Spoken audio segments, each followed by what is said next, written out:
On est extrêmement content d'avoir avec nous Peter McLeod. Hey! Bonsoir. Comment vas-tu? Ça va super bien. Un des rares qui est game de se déplacer d'une tempête. Ouais, c'est vrai. Puis une tempête. On peut pas appeler ça une tempête. Ben non, là, c'est l'hiver, ça. Oui, c'est ça. C'est très, très normal, je pense, comme condition. Puis déjà, ça aurait dû commencer bien avant ça. Là. Mais j'ai pas... écoute, Non. ça, Mais ça a c'est super sûr que bien venir été. à skidoo, Peter, ça aide. Ben ouais. Ben, puis le pire, c'est que j'ai déjà fait ça dans mon village. hein. Ouais. Ben oui. Le but, c'était ça. On appelait la police pour on lui disait qu'il y avait des fous en skidoo. Puis le temps 4 roues. Ah ouais. Ben oui. On manquait d'action. Tu sais, on avait le choix de jouer au bowling ou aller au tennis. Puis c'est ça.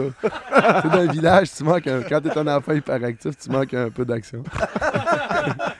Et d'ailleurs, tu en parles de ton enfance dans ce spectacle-là Ouais. beaucoup. Bon, évidemment, on va dire Sagesse reportée.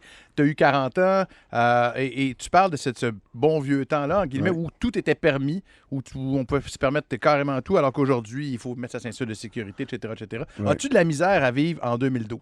De la misère, non, parce que je suis pas nécessairement...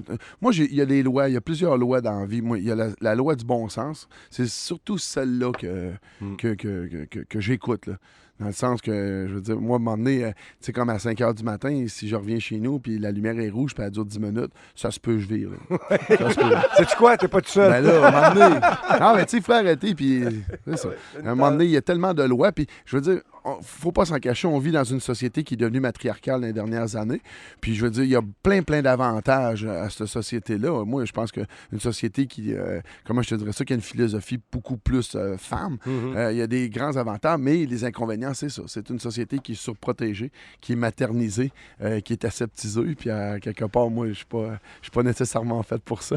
Et t'en as tiré un solide numéro, d'ailleurs, dans ton Ben, ton je show. pense que c'est le fun. Ce show-là, je te dirais au complet, j'en suis vraiment fier. Je l'endosse à 100%. Puis en plus, c'est les plus belles critiques de ma carrière. Fait que je ne sais pas si c'est parce que je fais les choses autrement ou parce que les journalistes ont réalisé que ça fait 20 ans que je suis dans le décor. Puis à un moment donné, qu'ils disent ce qu'ils veulent. À un moment donné, les gens qui ont le goût de rire, ils viennent voir mon spectacle. là. Mais c'est... Excuse, vas-y, Sean. Non, j'allais dire, c'est-tu une problématique ou en tout cas un défi que tu as? Parce que quand tu es arrivé, tu étais vraiment ton show dans le Vieux-Montréal, tu étais vraiment le Andrew Dice Clay québécois, l'espèce de un peu hardcore, tu étais comme une espèce de phénomène. Et là, il en est arrivé d'autres après toi, Mike moi, Ward, d'autres mondes. Est-ce que tu es obligé de repousser les limites? Y a-tu des Non, affaires qui mais la disent question est bonne. Je suis très surpris en passant. Non, je l'ai fait. Non, mais je t'agace, Charles. Mais sincèrement, moi, comment je pourrais te dire ça? J'ai créé peut-être un monstre, mais moi, je veux dire, j'ai toujours... Ma limite, moi, là, c'est le bon goût et le mauvais goût. Puis j'essaie toujours de marcher sur une ligne. Mon but, c'est toujours de faire rire. C'est pas de fâcher ou de choquer les gens. Mais des fois, il faut aller un petit peu plus loin. Mais ce que je vais amorcer, je vais le désamorcer probablement dans un autre numéro. Mais malheureusement, il y a des gens peut-être qui ont peut-être pas la même face aussi sympathique. Puis quand ils disent des choses, ça peut avoir de l'air plus violent. Moi, quand je le dis, bien souvent, les gens, ils font « Ah, tabarouette ». Moi, tu sais, autant les madames vont me dire « Hey, t'es TV », mais en même temps, ils ont le goût de me faire du sucre à la crème. tu sais. C'est ça. Mais tantôt, Peter, tu disais que c'est ton meilleur show. C'est-tu la maturité, l'expérience qui t'a amené là? Ben, ça peut pas nuire, j'imagine. Tu sais, ça fait 20 ans que je fais ce métier-là. C'est sûr que si tu mets tout ça ensemble, ça peut aider. Mais comme je te dis, pour ce qui est des critiques, je pense que pour une fois, ils ont arrêté d'essayer de chercher. Va-tu sacrer? Ils sont assis, puis ils ont regardé, puis ils ont fait « Wow, le monde rit. Les gens, ils ont du plaisir. » Puis je pense que moi, mon mandat, je l'ai dit souvent à travers ma carrière, que si les gens sortent de mon spectacle plus intelligents, c'était pas voulu. C'était pas voulu, mais si j'ai un mandat sur Terre, c'est de faire rire les gens, puis pendant 2 heures, leur faire oublier les petits tracas du quotidien. Tu sais. Lise Dion, elle nous a dit au poids lourd qu'elle, c'est très placé. C'est très, très placé, ses affaires. Puis qu'en fait, c'est comme de la musique. Puis que t'as l'impression qu'elle est en train d'improviser quelque chose. Mais elle dit non, j'improvise rien. Les affaires que j'enlève un soir, mais je remets. Toi, est-ce que Non, je suis pas t'improvises comme ou ça. non? Non, je suis pas comme ça. Non, moi, je veux dire, j'ai un show, puis je fais pas semblant d'improviser.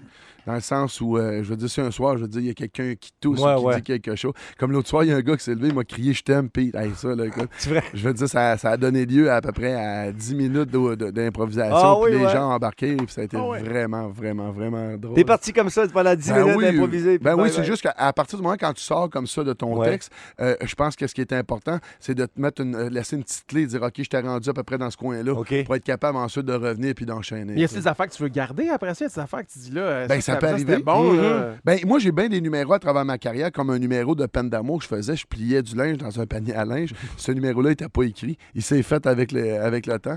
Puis, je veux dire, chaque fois qu'on trouvait de quoi de bon, on le rajoutait, puis ça devenait un numéro de 12 minutes dans le show. Ah, ben. Et d'ailleurs, parlant de ce show-là, écoute, ce qui m'a surpris, moi, c'est que tu te mets vraiment pas toujours à ton avantage. Tu sais, je pense, entre autres, notamment au niveau de tes performances sexuelles. Ouais.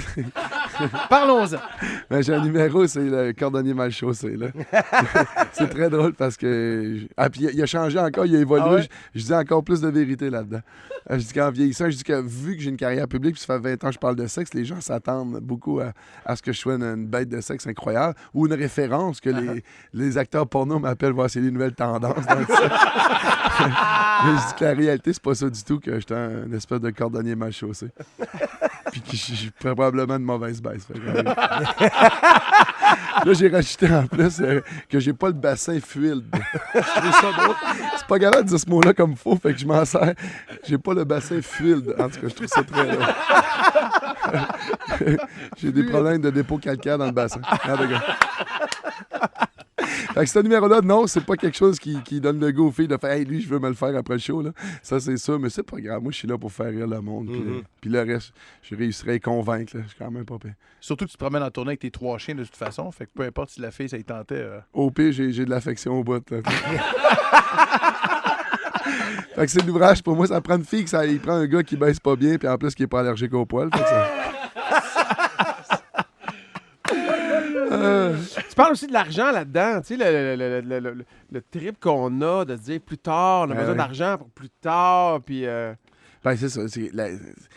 La sagesse reportée, ça a commencé un peu de même. Je regarde les stéréotypes ou les messages que la société nous lance, puis c'est un peu ça. La sagesse, pourquoi je l'ai appelé comme ça?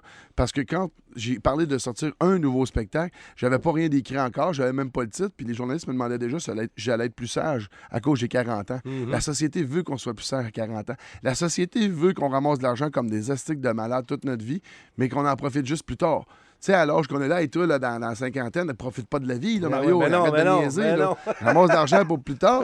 puis c'est ça, j'en parle beaucoup. Je dis, pour Ouais. qu'à 80, au cas où qu'on ait une vie active. C'est quoi, ça, une vie active à 80? Fait que c'est un peu ça. Puis dans l'ancien show, je me fâchais un peu aussi là-dessus parce que je disais que des affaires comme Liberté 65, là, tu ramasses de l'argent toute ta vie, puis à 65, tu t'achètes un voilier, tu pars. Mais j'ai dit, si t'as rien fait de ta vie, à 65 ans, là, le premier coup de vent, ça va te péter la colonne sur ton voilier. C'est ça, c'est ça. Mais puis, tu sais, puis là, dans tes shows, on sait tous que tu es un très bon raconteur. Y a-tu des points que tu travailles pour t'améliorer encore, malgré après 22 ans de... Tu vois, on a de quoi en commun, Mario. Envoyez donc. J'essaie de parler moins vite. Ah oui. Je me rappelle dans le temps, tes premières années Ouais. à la télé, tout ça, je me rappelle. Je t'avais revu quelques années après, j'ai dit Tabarouette, il a travaillé ça en Ouais. moi. Parce que j'ai tendance, quand je suis trop en feu ou je suis trop de bonne humeur, Oui. je parle vite. Et puis c'est une autre affaire que je travaille aussi. Quand je vais voir mes amis en campagne dans le coin de la Beauce, quand je reviens des premiers shows, là, et c'est bol de Parle mort. vite. Ben là, j'ai tout l'accent. Ah Hey, oui. là, j'y Ça vais, là. revient vite. Hey, il Ça faisait ressemble à fret. quoi? Ben, il faisait fret. Mettons, oui. il fait fret, zip ta froc, on réel. Tu sais, c'est. Mets ta cromone, mets ta tuque. ouais, Zip je ta sais. froc, on réel. Là, quand je reviens de lac Drolet, là, c'est comme, wow, ça va vite. Les premiers shows, je vois le monde, les yeux, je fais, ah, OK, j'y étais trop vite un peu. Hein, là. Ah, c'est bon. c'est Mais bon. tes sneaks, j'ai passé droit dans le croche. En tout cas, je peux pas t'en faire de même longtemps. Là. Mais c'est ça, c'est les belles couleurs de la Beauce. Dans ton show, Peter, tu te transformes en Nostradamak. Oui. OK, donc évidemment, un Nostradamus, mais made in Peter McLeod. Et là, nous, à chaque émission, lorsque le Canadien joue, on fait des prédictions pour Ron Fournier. Alors, le peuple se prononce pour Ron Fournier. C'est gentil. Alors, je te demanderai de faire des prédictions pour le match de samedi contre Ottawa et celui de dimanche contre les Rangers. Contre les hein? Rangers, Contre les Rangers. Ben, je suis prêt pour Canadien, mais si je veux être crédible, je vais dire qu'ils perdent. Les deux games? Contre qui, c'est là? Ottawa puis Ottawa. Rangers dimanche. Ça me prend un score. OK, je vais te dire. Non, hey, regarde, je vais envers et contre tous.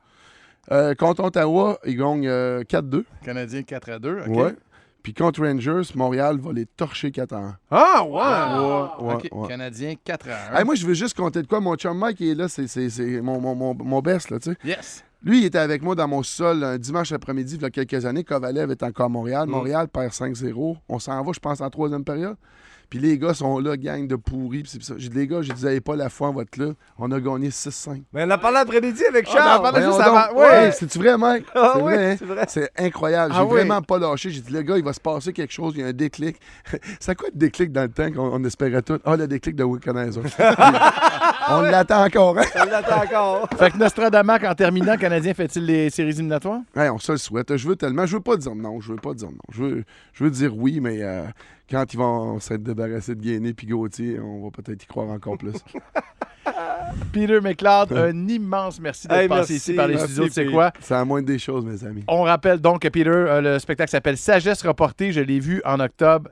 Allez-y, gênez-vous pas. Yes. C'est comme une espèce de plaisir coupable diable. Tu sais, t'es comme un diable puis un ange. Et là, Ouais. c'est le diable qui te dit go, go, go, amuse-toi. Puis On c'est dit bien, un bien, peu, bien trippant. un peu tout ce que les gens pensent tout bas, puis on va pas plus loin ça. que n'importe qui irait qu'un bon verre de vin en souper. T'es un bon gars, en tout cas. Ça fait pas que je te rencontre. T'es Ouais, un moi gars aussi. super. C'est très réciproque, Merci Mario. beaucoup. 25-26 mai au Théâtre Saint-Denis en supplémentaire. Peter McLeod est avec nous. Merci beaucoup. Yes. Merci, Peter.